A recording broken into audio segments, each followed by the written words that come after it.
একটা কোর্টরুম, চারপাশে অনেক মানুষের ভিড়, আর কাঠগড়ায় দাঁড়িয়ে আছে এক ভারতীয় নারী। তার বিরুদ্ধে অভিযোগ সে নিজের স্বামীকে হত্যা করেছে। কিন্তু আশ্চর্যের বিষয় হলো সেই নারীর চোখে কোনো অপরাধ বোধ নেই, নেই কোনো অনুশোচনা, কোনো রাগ। আছে এমন এক কঠিন নীরবতা যেটা দেখে মনে হয় এই গল্পের আসল সত্যিটা এখনো কেউ জানে না। বিচারক যখন তার কেস ফাইল খুলছিলেন তখন সেটা ছিল শুধুই একটা সাধারণ মার্ডার কেস, কিন্তু ধীরে ধীরে সেই ফাইলের ভেতর থেকে বের হতে শুরু করে এমন কিছু ঘটনা যেগুলো শুধু আদালতকেই না পুরো দেশকে নাড়িয়ে দিয়েছিল। 2006 সালে নির্মিত ব্রিটিশ বায়োগ্রাফিক্যাল ড্রামা মুভি প্রোভোক্টের গল্পটা ঠিক এমনই। মুভিটা এমন এক সত্য ঘটনার উপর নির্মিত যেটা পরবর্তীতে পুরো ব্রিটিশ আইনের সংজ্ঞাই বদলে দিয়েছিল। তো চলুন কথা না বাড়িয়ে শুরু করা যাক আজকের এক্সপ্লেনেশন।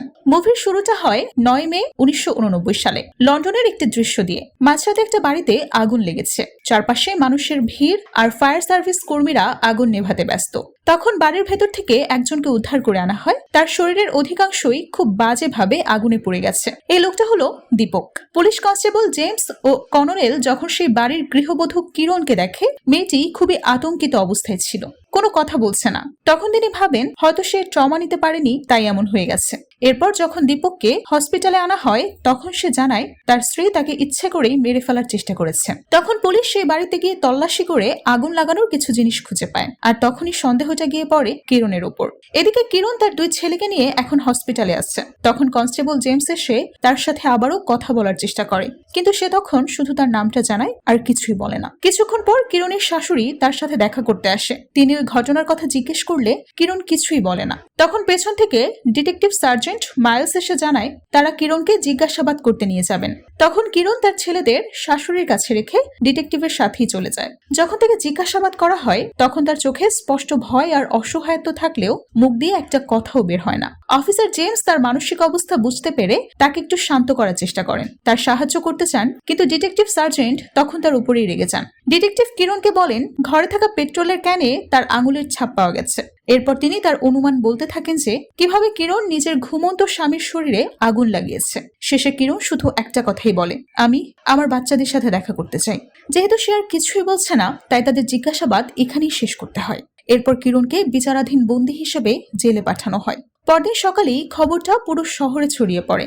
সংবাদপত্রের প্রথম পাতায় বড় বড় অক্ষরে হেডলাইন বের হয়, একজন স্ত্রী তার স্বামীকে জীবন্ত পুড়িয়ে হত্যার চেষ্টা করেছে। এই খবরটাই নজরে আসে রাধা নামের এক এনজিও কর্মীর। তার অফিসের অন্য সহকর্মীরা বিষয়টাকে সাধারণ অপরাধ ভেবেই এড়িয়ে যায়, কিন্তু রাধার মনে কোথাও যেন খটকা লাগে, কারণ তার বিশ্বাস কোনো স্ত্রী বিনা কারণে নিজের স্বামীকে হত্যা করার চেষ্টা করতে পারে না। এর পেছনে নিশ্চয়ই এমন কোনো গল্প লুকিয়ে আছে যেটা সবাই দেখতে পাচ্ছে না, আর সেটা কি সেটাই রাধা জানতে চায়।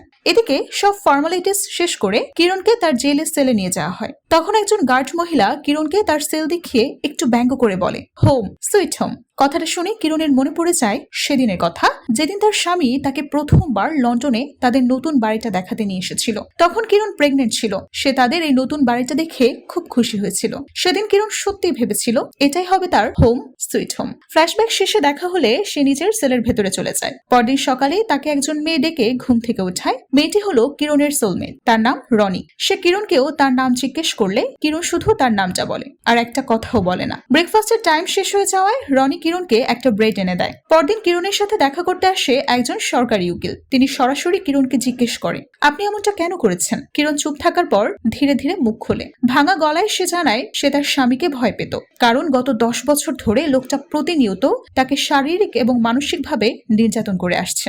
এরপর কিরণ নিজের শরীরে থাকা পুরনো আঘাতের দাগগুলো দেখায়, কিন্তু উকিল বলেন আপনার স্বামী এমনটা করেছে এজন্য সে দোষী, কিন্তু যখন আপনি তাকে হত্যা করার চেষ্টা করেছেন তখন তো সে ঘুমিয়েছিল, তাই আপনার কেসটা সেলফ ডিফেন্স হিসেবেও কোনোভাবেই নেওয়া যাবে না। তবু তিনি সর্বোচ্চ চেষ্টা করবেন বলে সেখান থেকে চলে যান। নিজের জিনিসপত্রের মধ্যে একটা সোয়েটার দেখে আগের একটা কথা মনে পড়ে যায় কিরণের। একদিন মুভি দেখতে যাওয়ার জন্য কিরণ এই সোয়েটারটা পরে একটু ওয়েস্টার্ন লুক নিয়েছিল, কিন্তু দীপক এটা দেখে একটুও পছন্দ করে না। সে বলে ফরেনার মেয়েদের মতো হওয়ার চেষ্টা করবে না, তোমাকে এসব মানায় না, যাও জামাটা চেঞ্জ করে আসো। যাই হোক, এরপর কিরণের জেলের ফোন দিয়ে তার শাশুড়িকে ফোন করে শুধুমাত্র তার বাচ্চাদের সাথে কথা বলার জন্য, কিন্তু কিরণ ফোন করেছে বুঝতে পেরে তার শাশুড়ি ফোনটা কেটে দেয়। এরপর খাওয়ার সময় হলে কিরণ দেখে খাবারে বিফ দেওয়া হয়েছে, যেটা সে খায় না, তাই খাবারের ট্রেটা হাতে নিয়ে চুপচাপ গিয়ে এক কোণে বসে পড়ে। আশেপাশের কয়েদিরা তাকে নিয়ে উপহাস করতে থাকে, কিন্তু সে কোনো রিয়াকশন দেখায় না। তখন তখন কিরণের আরেকটা ফ্ল্যাশব্যাক আসে। একদিন রেস্টুরেন্টে দীপকের এক বন্ধু তাদেরকে নিয়ে ডিনারে গেছে। দুজনের তখন নতুন বিয়ে। কিছুক্ষণ পর রেস্টুরেন্টে তাদের জন্য স্পেশাল একটা গান বাজানো হয়। সবাই দীপক আর কিরণকে ডান্স করতে বলে, কিন্তু দীপক হেসে জানিয়ে দেয় সে ডান্স করবে না, বরং সে নিজের বন্ধুকেই কিরণের সাথে ডান্স করার জন্য পাঠিয়ে দেয়। কিরণ প্রথমে একটু অস্বস্তি বোধ করছিল, সে যেতে চাইছিল না, কিন্তু দীপক নিজেই অনুমতি দেওয়ায় শেষমেশ সে ধীরে ধীরে উঠে দাঁড়ায় এবং দীপকের বন্ধুর সাথে ডান্স ফ্লোরে যায়। কিন্তু একটু পরেই দীপক তাদের দুজনকে দেখে জেলাস ফিল করতে শুরু করে। বাড়িতে এসে কিরণকে সে খোঁচা মেরে কথা শোনাতে থাকে, কিন্তু কিরণের তো এখানে কোনো দোষ নেই, দীপকই বলেছিল, এজন্য তো সে ডান্স করতে গেছে। কিন্তু দীপক তাকে অনেক কিছু বলতে থাকে। সে বলে, তুমি যেভাবে আমার বন্ধুর সাথে ফ্লার্ট করছিলে, মনে হয় তার সাথেই তোমার বিয়ে হলে ভালো হতো, ঠিক না? কিরণ অবাক হয়ে দীপকের দিকে তাকিয়ে বলে, ছি, এসব কি বলছো তুমি? আর ঠিক তখনই দীপক হঠাৎ নিজের রাগ নিয়ন্ত্রণ করতে না পেরে কিরণের গালে জোরে একটা চড় মেরে দেয়। আঘাতটা এতটাই অপ্রত্যাশিত ছিল যে কিরণ কয়েক মুহূর্তের জন্য একদম স্তব্ধ হয়ে যায়। তার চোখে পানি চলে আসে, কিন্তু সে কিছুই বলতে পারে না। কিন্তু পরের মুহূর্তেই দীপক ক্ষমা চাইতে চাইতে বলে, আমি তোমাকে অনেক ভালোবাসি, তাই অন্য কারোর সাথে তোমাকে দেখলে সহ্য করতে পারি না, সরি। ফ্ল্যাশব্যাক শেষ হয়। কিরণ এতক্ষণ ধরে এক দৃষ্টিতে তাকিয়ে ভাবছিল, কিন্তু পাশ থেকে এক কয়েদি মনে করে কিরণ তার দিকেই তাকিয়ে আছে, তাই সে এসে কিরণকে হুমকি দিতে থাকে, এমনকি তার ব্রেকটাও তার কাছ থেকে নিয়ে নেয়। তখন কিরণের সেলমেট রনি সেই কয়েদির সাথে তর্কাতর্কি শুরু করে এবং এক পর্যায়ে তার মুখে প্লেট দিয়ে খুব জোরে আঘাত করে। আঘাতের ধাক্কায় কয়েদি পিছিয়ে যায়, আর সুযোগ বুঝে রনি দ্রুত কিরণের রুটিটা ফিরিয়ে এনে তার হাতে দিয়ে দেয়। কিরণ একটু অবাক হয়ে তার দিকে তাকিয়ে থাকে। এই অচেনা জায়গায় কেউ তার পক্ষ নিয়েছে, এই ছোট্ট ঘটনাটুকুই তার মধ্যে স্বস্তি এনে দেয়। কিছুক্ষণ পর রাধা এসে কিরণের সাথে দেখা করে। সে প্রথমে নিজের পরিচয় দেয়, তারপর তার সংস্থার ব্যাপারে বলে। তাদের সংস্থা স্বামীদের দ্বারা নির্যাতিত নারীদের সাহায্য করা, তাদের পাশে দাঁড়ানো, আর এখন কিরণকে সাহায্য করতে চায় তারা। সে কিরণকে জিজ্ঞেস করে তাকে এই জেলে কিভাবে রাখা হচ্ছে, সে কেমন ফিল করছে এখানে। কিরণ বলে, এখানে এসে আমার নিজেকে স্বাধীন মনে হচ্ছে। কথাটা শুনে রাধা হতবাক হয়ে যায়। কিরণ তার স্বামীর কাছে এতটাই পরাধীন ছিল যে জেলে এসে তার নিজেকে স্বাধীন মনে হচ্ছে। ব্যাপারটা কিন্তু খুবই কষ্টদায়ক। মে মাসের 15 তারিখে দীপকের মৃত্যু হয়। সে এতদিন হসপিটালাইজড ছিল, অনেক ক্রিটিক্যাল অবস্থায় ছিল। তার মৃত্যুর খবর শুনে কিরণ কান্নায় ভেঙে পড়ে। এখন তার উকিল বলছে আদালতে এবার কিরণের বিরুদ্ধে হত্যা মামলা দায়ের করা হবে। আর এতদিন উকিল তার শাস্তি যতটা সম্ভব কমিয়ে আনার চেষ্টা করছিল, কিন্তু পরিস্থিতি যেভাবে এগোচ্ছে তাতে এই মামলায় কিরণের সর্বোচ্চ শাস্তি, এমনকি মৃত্যুদণ্ড পর্যন্ত হতে পারে। পরের দৃশ্য দেখা যায় কিরণ তার স্বামীর আত্মার শান্তির জন্য পণ্ডিত এনে পুজো করছে। আর তখনই তার ফ্ল্যাশব্যাক আসে ঠিক তার বিয়ের দিন। সেদিন কিরণের বোন তাকে খুব যত্ন করে সাজিয়ে দিচ্ছিল। আয়নার সামনে দাঁড়িয়ে কিরণ কিছুটা দ্বিধা নিয়ে বলে, আমি যাকে বিয়ে করছি তাকে তো ঠিক মতো চিনিও না। তার বোন হেসে উত্তর দেয়, চেনো না তো কি হয়েছে, ছেলে আমার পরিচিত, খুব ভালো মানুষ, লন্ডনে তার বড় বিজনেস আছে, বাড়ি গাড়ি সব আছে, আর বিয়ের পর তোমাকে পড়াশোনাও করতে দেবে। এটা শুনেই তো কিরণ খুব খুশি হয়ে যায়। খুশি মনে বিয়ে করে নেয় দীপককে। এসব ভাবতে ভাবতে কিরণ বাস্তবে ফিরে আসে। ততক্ষণে তার স্বামীর শ্রাদ্ধের পুজো সম্পন্ন হয়েছে। 6.5 মাস পর অর্থাৎ ডিসেম্বরের 4 তারিখে কোর্টের শুনানি শুরু হয়। প্রসিকিউশনের পক্ষ থেকে ফরেন্সিক রিপোর্ট উপস্থাপন করা হয়। সেখান থেকে জানা যায় কিরণ যে পেট্রোল ব্যবহার করে দীপকের গায়ে আগুন লাগিয়েছিল তার সাথে কস্টিক সোডা মেশানো ছিল। এর কারণে পেট্রোল শরীর থেকে সরে না গিয়ে আরো ভালোভাবে লেগে থাকে। এতে দীর্ঘ সময় ধরে দীপকের শরীরে আগুন লেগে থাকে, আর সেটা চামড়া ভেদ করে শরীরের হাড়কেও পুড়িয়ে দেয়। পরের দিন আদালতে কিরণের শাশুড়িকে সাক্ষী হিসেবে ডাকা হয়। তিনি কাজ করার দিকে এগিয়ে এসে প্রথমেই কিরণের বিরুদ্ধে অভিযোগ তুলতে শুরু করেন। তার দাবি, কিরণ নাকি অনেক বদমেজাজি ছিল এবং প্রায়ই নিজের স্বামীকে বিভিন্ন কাজের নির্দেশ দিত।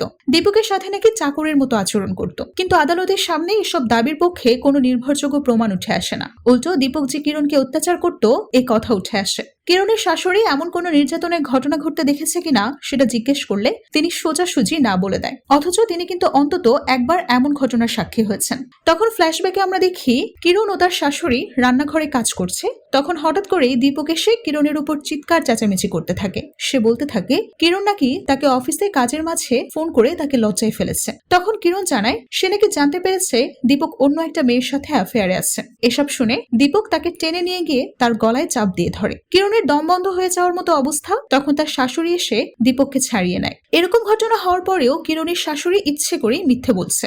এরপর কিরণের উকিল জানায় গত মার্চ মাসে দীপক কিরণকে রেখে অন্য কোথাও চলে যায়। তখন কিরণ দীপককে একটা চিঠি লেখে। চিঠিতে সে অনেক বিনয়ের সাথে আকুতি মিনতি করে তার স্বামীকে ফিরে আসার কথা বলে। তাই কিরণ যদি বদমেজাজি হতো তাহলে এভাবে তো সে চিঠি লিখতো না, তাই না? এই প্রশ্নের জবাবে কিরণের শাশুড়ি আর কিছুই বলতে পারে না। এরপর কোর্টে কনস্টেবল জেমস এর সাক্ষী দেওয়ার দিন আসে, কিন্তু ডিটেকটিভ তাকে বিভিন্ন কথা বলে ম্যানুপুলেট করে যেন সে কিরণের বিরুদ্ধে মিথ্যা সাক্ষী দেয়, আর জেমস সেটাই করে। পরদিন আদালতে সাক্ষী হিসেবে একজন ডক্টরকে ডাকা হয়। ডক্টর জানান একদিন দীপক কিরণকে তার ক্লিনিকে নিয়ে আসে। কিরণের অবস্থা দেখে তিনি তখনই বুঝতে পারেন কিছু একটা সমস্যা হয়েছে। তার হাতে প্রচন্ড ব্যথা ছিল, এমন ভাবে আঘাত পেয়েছিল যে সে ঠিকভাবে হাতটা নাড়াতে পারছিল না। পরীক্ষা করার সময় ডক্টর আরো কিছু লক্ষ্য করেন। কিরণের কোমরের পাশে নীলচে হয়ে যাওয়া আঘাতের দাগ ছিল, যা সাধারণত পড়ে যাওয়ার আঘাতের মতো মনে হয় না। তখন ডক্টর দীপকের দিকে তাকিয়ে জিজ্ঞেস করেন, আপনার স্ত্রী কি সত্যি পড়ে গিয়ে এসব আঘাত পেয়েছে? দীপক বলে, হ্যাঁ, আমাদের ছেলেটা ওর খেলনা ছড়িয়ে ছিটিয়ে রাখে, সেটাই পা লেগেই সে পড়ে গেছে। তখন ডক্টর কিরণের সাথে একাকী কথা বলতে চাইলে দীপক নার্ভাস ফিল করে আর দ্রুত কিরণকে নিয়ে সেখান থেকে চলে আসতে চায়। তখন শেষবারের মতো ডক্টর কিরণকে জিজ্ঞেস করে, আপনি কি কিছু বলতে চান? কারণ তখন দীপকের দিকে তাকিয়ে ভয়ে ভয়ে কিরণ বলে, না। ডক্টর ব্যাপারটা বুঝতে পেরেছিলেন, কিন্তু কিরণ নিজেই মুখ ফুটে কিছুই বলেনি, এজন্য তারও আর কিছুই করা ছিল না। কোর্টে কিরণের উকিল ডক্টরকে জিজ্ঞেস করেন, আপনি কি মনে করেন কিরণ একজন নির্যাতিত নারী? ডক্টর বলে, হ্যাঁ। এরপর আসে কিরণের বয়ান দেওয়ার পালা, কিন্তু সে লজ্জায় কিছুতেই বয়ান দিতে রাজি না। তার উকিল তাকে অনেক বোঝায়, কিন্তু কোনো লাভ হয় না। কিরণ নিজেকেই এখন অপরাধী ভাবতে শুরু করেছে। পরদিন আর কোনো সাক্ষ্য প্রমাণ না পাওয়ায় শেষ পর্যন্ত আদালত তাকে দোষী সাব্যস্ত করে। তার সাজা হয় যাবজ্জীবন কারাদণ্ড। জেলে বসে সন্তানদের কথা মনে পড়তে থাকে তার। একবারের জন্য হলেও সে নিজের ছেলেদেরকে দেখতে চায়, কিন্তু পারে না। এদিকে জেলে তার একমাত্র আপনজন হয়ে উঠেছে তার সেলমেট রনি। পরদিন সকালে রনি তার বন্ধুদের সাথে কিরণকে পরিচয় করিয়ে দেয়, আর তখনই কিরণ জানতে পারে তারা সবাই কি কি অপরাধ করে এখানে এসেছে। পরে কিরণের উকিল তাকে ফোন করে জানায় তার জেলের মেয়াদ 12 বছর করা হয়েছে। এটা শুনে কিরণের মাথায় যেন আকাশ ভেঙে পড়ে। একজন মা হয়ে সে কিভাবে নিজের সন্তানদেরকে ছেড়ে এত বছর কাটিয়ে দেবে? এদিকে রাধা কোর্টের রায় কিছুতেই মানে না। সে কিরণকে জানায় সে কোর্টে আপিল করতে সাহায্য করবে। কিরণ বলে, আমার তো উকিল আছে। কিন্তু রাধা বলে, তোমার উকিলকে দিয়ে কিচ্ছু হবে না, সে তোমার আপিলের সুযোগটাও হাতছাড়া করে দিচ্ছে। আর মাত্র কিছুদিন বাকি আছে, এর মধ্যে যদি আপিল না করা হয় তবে আর কিছুই করার থাকবে না। রাধা মন থেকে কিরণকে হেল্প করতে চায়। তখন কিরণ বলে, আমার হেল্প করতে চাও? তাহলে প্লিজ আমার বাচ্চাদের সাথে একবার দেখা করিয়ে দাও। রাধা এই চেষ্টাই শুরু করে, কিন্তু কিরণের শাশুড়ি কোনোভাবেই বাচ্চাদেরকে কিরণের সাথে দেখা করতে দেবে না। কিন্তু রাধা তো হাল ছেড়ে দেওয়ার মতো মেয়ে না। সে বুদ্ধি করে অন্যের কোর্ট অর্ডার নিয়ে কিরণের শাশুড়ির কাছে গিয়ে জানায় কোর্ট থেকে অর্ডার দেওয়া হয়েছে, যদি বাচ্চাদেরকে যেতে না দেন তবে আপনার বিরুদ্ধে অ্যাকশন নেওয়া হবে। কিরণের শাশুড়ি ইংলিশ পড়তে পারে না দেখে তিনি কাগজটা না পড়েই বাচ্চাদেরকে যেতে দেয়। রাধা তাদেরকে কিরণের সাথে দেখা করিয়ে নিয়ে আসে। কিরণ এতে খুব খুশি হয়ে যায়। এরপর রাধা কিরণের উকিলের সাথে দেখা করে। কিরণের আপিলের আবেদন করার ডেট আর মাত্র 2 দিন আছে। এর মধ্যে আপিল না করলে কিরণকে আর বাঁচানো যাবে না। কিন্তু কেন এখনো আপিল আবেদন করেনি এটা উকিলকে জিজ্ঞেস করলে তিনি বলেন, কিরণকে বাঁচানোর জন্য সে অনেক চেষ্টা করেছে, কিন্তু কিরণ যে অপরাধ করেছে তার জন্য কোর্টের সিদ্ধান্তই ঠিক। তখন রাধা রেগে গিয়ে উকিলকে জানায় তারা অন্য রাস্তা দেখবে। রাতের বেলা কিরণ ঘুমন্ত অবস্থায় নিজের অতীত জীবন নিয়ে একটা দুঃস্বপ্ন দেখে। সে দেখে তার স্বামী মদ খেয়ে এসে তার উপর অত্যাচার করছে, তাকে ধর্ষণ করছে। এসব দেখে ঘুমের মধ্যে কিরণ চিৎকার করতে থাকে। রনি এসে তাকে শান্ত করে। কিরণ কান্না করতে করতে রনিকে বলে 10 বছর ধরে তার স্বামী তাকে কতটা কষ্ট দিয়েছে, একদিনও সে সুখ পায়নি। রনি তখন বলে, এজন্য তুমি তাকে খুন করেছো, একদম ঠিক করেছো। এরপর থেকে রনি আর কিরণ খুব ভালো বন্ধু হয়ে যায়। কিরণ তাকে নিজের ব্যাপারে বলে, কিরণ পাঞ্জাবের একটা গ্রামে জন্ম হয়েছে আর সেখানেই বেড়ে ওঠা। তার বাবা মায়ের 9 জন সন্তানের মধ্যে সে সবার ছোট। তার জন্মের কয়েক মাস পরই তার বাবা মারা যায়, আর তার যখন 16 বছর বয়স তখন মা ক্যান্সারে আক্রান্ত হয়ে মারা যায়। সে জানায় তার মায়ের স্বপ্ন ছিল কিরণ যেন উকিল হয়, কিন্তু বিয়ে করে সংসার সামলাতে গিয়ে সেটা আর হয় না। রনি তখন জানায়, আমারও একই পরিস্থিতি, যদি আমি নিজের ফ্যামিলির কথা শুনতাম তবে আমাকে সাধারণ গৃহিণী হয়েই জীবন কাটিয়ে দিতে হতো। কিরণ বলে, হ্যাঁ, আর তখন তোমার এখানেও আশা লাগতো না। রনি তখন বলে, সেটাই জেলখানার থেকেও খারাপ হতো। রনি কিরণকে নিজের বোনের মতো স্নেহ করে। কিরণ খুবই সহজ সরল মেয়ে, তার জন্য রনির খুব মায়া হয়। সে কিরণকে ভালো মতো ইংরেজি ভাষাটাও শেখাতে শুরু করে। তারা দুজন খুব ভালোভাবেই দিন কাটাতে থাকে। এভাবে 1 বছর কেটে যায়। জেলে কাজ করার জন্য কিরণ যখন তার পারিশ্রমিক পায় তখন তার আরেকটা ফ্ল্যাশব্যাক আসে। ফোনের বিল বেশি হওয়ার কারণে দীপক কিরণকে অনেক কথা শোনায়। এমনকি সে নিজের ভাই বোনদের সাথে ফোনে কথা বলে দেখে তাদের কাছ থেকে থেকে টাকা এনে বিল দিতে বলে। তারপর সে চলে যেতে গেলে কিরণ জিজ্ঞেস করে কোথায় যাচ্ছেন। দীপক বলে অফিসের কলিগের সাথে দেখা করতে। তখন কিরণ বলে আমি জানি আপনি কার সাথে দেখা করতে যাচ্ছেন। আপনার এসব কর্মকাণ্ডের জন্য লজ্জিত হওয়া উচিত। আমার পেটে আপনার বাচ্চা, আর আপনি এখনো এসব করে বেড়াবেন। দীপকের চরিত্র ভালো ছিল না। সে এক একদিন এক এক মেয়ের সাথে রাত কাটাতো, আর সবকিছুই কিরণ জানতো। কিরণের এমন কথা শুনে দীপক রেগে গিয়ে তাকে সজোরে ধাক্কা মারে, আর কিরণ সিঁড়ি দিয়ে সোজা নিচে পড়ে যায়। নিজের অন্তঃসত্ত্বা স্ত্রীকে এভাবে ধাক্কা দিতে একটুও হাত কাঁপলো না দীপকের। কিরণ পড়ে যাওয়ার পর দীপক সরি বলতে বলতে চলে আসে। সে বলে কেন যে তুমি আমাকে রাগিয়ে দাও। আর কিরণ তখন কিচ্ছু বলতে পারে না, শুধু অঝরে কাঁদতে থাকে। যাই হোক, বর্তমানে ফেরা যাক। রাধা আবারও কিরণের ছেলেদেরকে তার সাথে দেখা করাতে নিয়ে আসে। কিরণ তাদের পেয়ে খুব খুশি। রনি তখন রাধাকে জিজ্ঞেস করে কিরণের আপিলের কি খবর। রাধা জানায় 1 বছর আগে তার আপিলের আবেদন করেছে সে, কিন্তু এখনো কোর্ট থেকে কোনো ডেট দেওয়া হয়নি। সে বলে আমাদের একজন উকিল থাকলে ভালো হতো, কিন্তু সেটা সম্ভব না। কোনো উকিল তো আর পারিশ্রমিক ছাড়া কাজ করবে না। পরের সিনে শহরের একজন বিখ্যাত উকিল মিস্টার ফস্টারের অফিস দেখানো হয়। হঠাৎ করে এখনো রাধা এবং এনজিওর একজন লয়ার মিস্টার গুপ্তকে ডাকা হয়। তারা জানেও না কেন এখানে তাদের ডাকা হয়েছে। মিস্টার ফস্টারের কাছে গেলে তিনি জানান কি কারণে কেসটা তিনি নিজে লড়তে চান। তখন তারা খুব অবাক হয়ে যায় সব শুনে। তবে তারা আগেই বলে ওনার পারিশ্রমিক দেওয়া তাদের পক্ষে সম্ভব না। তখন মিস্টার ফস্টার জানান তিনি বিনা পারিশ্রমিকেই এই কেসটা লড়বেন, কারণ তার নিজের বোন রনি ফোন করে তাকে বলেছে এই কেসের ব্যাপারে। তিনি জানান রনি কখনো নিজের কোনো সমস্যার জন্য আমাকে একবারও ফোন করেনি, কিন্তু কিরণের জন্য সে নিজে থেকে আমাকে রিকোয়েস্ট করেছে। তখন তিনি বুঝে যান কিরণকে রনি কতটা আপন ভাবে, আর তাদের এই গভীর বন্ধুত্বের সম্মান রেখেই তিনি কিরণের কেসটা নিজের হাতে তুলে নেওয়ার সিদ্ধান্ত নেন, আর তার হয়ে কাজ করবেন মিস্টার গুপ্তা। এরপর থেকে কিরণের মুক্তির জন্য রাধার এনজিও পুরোদমে কাজ শুরু করে। তখন রাধা এসে কিরণকে বলে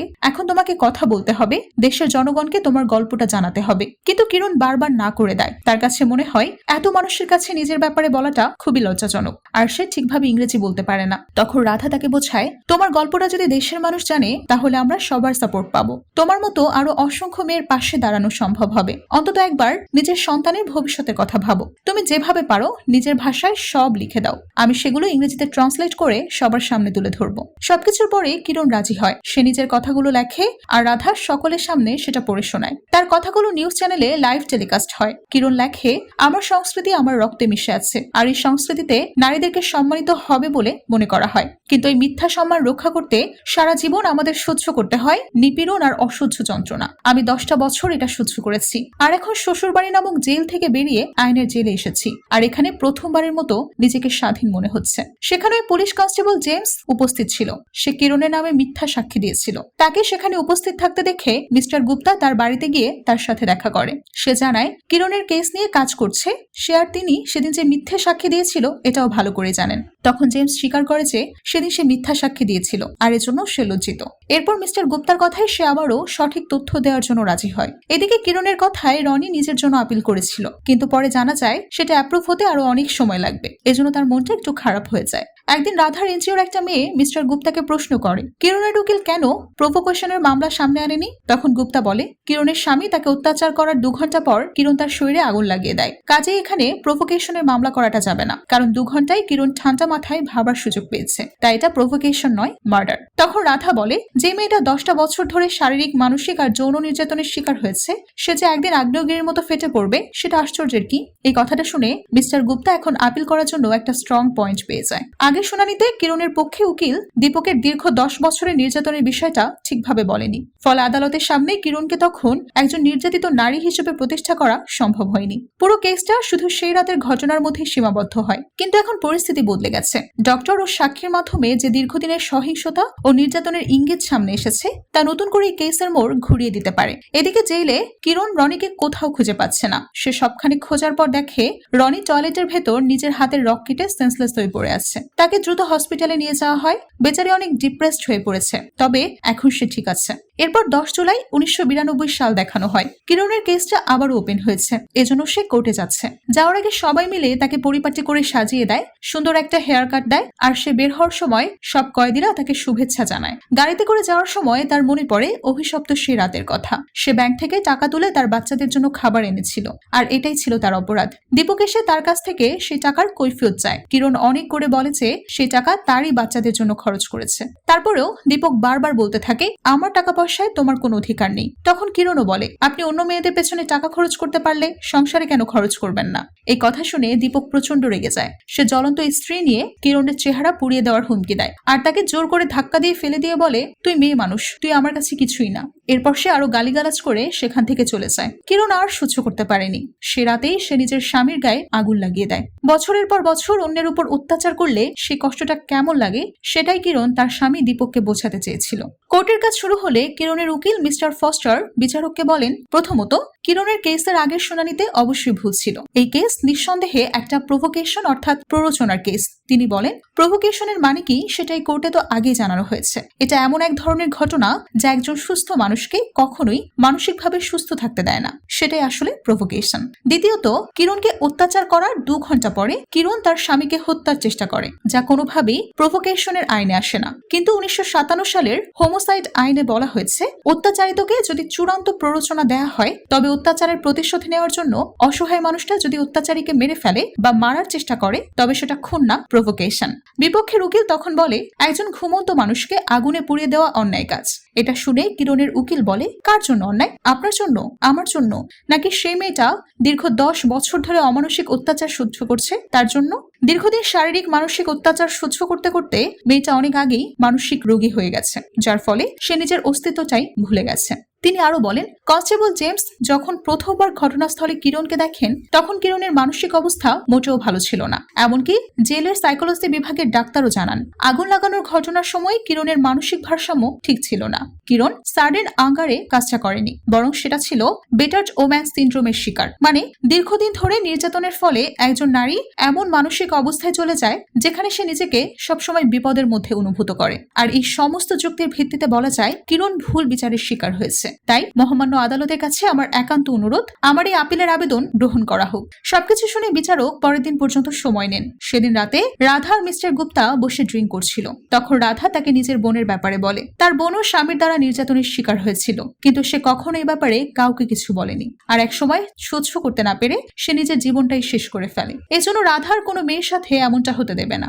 তাই সে কিরণের জন্য এত কিছু করছে। সে চায় সব মেয়েরা ভালো থাকুক, কেউ যেন কখনো অন্যায় অত্যাচারের শিকার না হয়। পরদিন কোর্টে সব সাক্ষী প্রমাণের পরিপ্রেক্ষিতে কিরণের কেসের আপিল আবেদন গ্রহণ করা হয় এবং রিট্রায়ালের অনুমতি দেওয়া হয়। কিন্তু এই কেসের রিট্রায়াল করা হয় না, কারণ কোনো নারী কখনো এমন কাজ করেনি। তাই কিরণের 3 বছর 4 মাসের জেল পিরিয়ডকে শাস্তি হিসেবে ধরে নিয়ে কোর্ট তাকে মুক্তি দিয়ে দেয়। শেষে সাংবাদিকদের কিরণ বলে, মুখ বুজে অত্যাচার সহ্য করার নাম জীবন না। নারীদেরকে সম্মান ও ভালোবাসা দিয়ে আগলে রাখতে হয়, নির্যাতন করে না। সব বাবা মায়ের উচিত তাদের সন্তানদেরকে শিক্ষা দেওয়া যে নারীদেরকে সম্মান দিতে হবে, ভালোবাসতে হবে। তাহলে এই সমাজ থেকে নারী নির্যাতনের এই কালো ছায়া মুছে যাবে। আমি তো এসবের একটা অংশ মাত্র। আমার মতো আরো হাজারো মেয়ে আছে যারা বছরের পর বছর এমন অত্যাচার সহ্য করে আসছে। আপনারা সকলেই তাদের দিকে সাহায্যের হাত বাড়িয়ে দিন। এই কালজয়ী বিজয়ের পর ব্রিটিশ সরকার ইংল্যান্ডের আইন পরিবর্তন করতে বাধ্য হয়। তাদের হোমিসাইড আইনে একটি ব্যাপার যোগ করা হয়। সেটা হলো, কোনো মেয়ে যদি গৃহ নির্যাতনের শিকার হয় তখন তার বিচার করার আগে যেন তার মানসিক অবস্থা যাচাই করে দেখা হয়। শুধু তাই নয়, 2001 সালে তৎকালীন ব্রিটিশ প্রধানমন্ত্রী টনি ব্লেয়ারের স্ত্রী চেরি বোথ কিরণ আলহোয়ালিকে সেরা এশিয়ান নারী হিসেবে স্বীকৃতি দেন। এরই মাধ্যমে আজকের এই ব্যতিক্রমী মুভির সমাপ্তি ঘটে। এই মুভির সত্য ঘটনা সম্পর্কে বিস্তারিত জানতে কিরণজিৎ আউলিয়া কেস লিখে সার্চ করে দেখতে পারেন। ভিডিওটা শেষ পর্যন্ত দেখার জন্য আপনাকে অসংখ্য ধন্যবাদ।